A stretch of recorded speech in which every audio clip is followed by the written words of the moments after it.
बांधते हो बहुत मेहनत करना पड़ती है, मतलब बहुत जोर लगाना। ये जो सर्वाइकल है, सर्वाइकल कैनाल के अंदर नस दबी हुई है जो पूरी स्पाइन को इफेक्टेड कर रही है, उसी से दिक्कत हुई।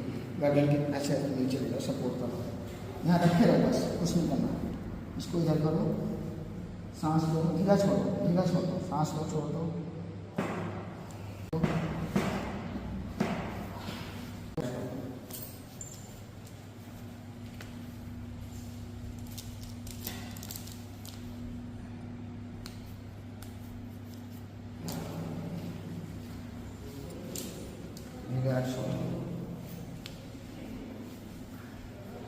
इसी तरह प्रॉब्लम है।